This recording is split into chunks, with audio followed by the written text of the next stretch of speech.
কেমন লাগতেছে আপনাদের এখানে? আমি কিন্তু এখানে প্রাক্তন ছাত্র 6 নম্বর ব্যাচে আর কি। আপনাদের ভালো লাগতেছে না? আসলে আমি এখানে 2 মাসের তো কোর্স করে গেছি। আমি তো আর বানাই বলবো না, কারণ স্যারের সাথে আমার তো আর আর্থিক লেনদেন নাই। আমি শিখছি আমার টাকা দিয়ে, কিন্তু স্যারের মানুষ হিসেবে অসাধারণ।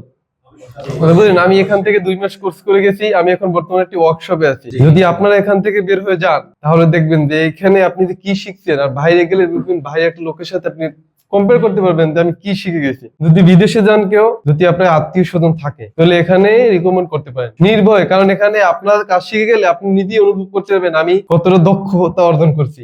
আমি বর্তমানে বিদেশে যাব, এর জন্য আমি এক এজেন্সির সাথে মানে কথা বলতেছি। আমার চাচা থাকে, আমি এখানে যাবো, এই স্যারের কাছ থেকে এখন আমি প্রত্যয়ন পত্র নিব। তো আপনারা কাজ শিখুন, আর যারা কাজ শিখতে চায় তাদের উৎসাহিত করুন। এই প্রতিষ্ঠান হয়তোবা ছোট, কিন্তু আপনি যোগ্যতা অনেক। স্যার যতটা আন্তরিকতার সাথে শিখায়, স্যার আমরা তো আসছি এখানে 8টা থেকে শুরু, আমরা রাত 9টা 10টা আমরা 11টা ওখান থেকে গেছি। স্যার এতটা পরিমাণ আমাদের জন্য পরিশ্রম করছে, কথা বুঝলেন। এখন তো রমজান মাস, তাই জন্য একটুক্ষণ আপনাদের চাপ কম দিতেছে। ভালো করে পড়াশোনা করেন, প্রতি সপ্তাহে কিন্তু পুরস্কারের ব্যবস্থা আছে। আমি কিন্তু এখানে ফার্স্ট পুরস্কার নিয়ে গেছি, স্যারের প্রথম। স্যারে বলে তুমি এত টাকার পুরস্কার নিয়ে গেলা।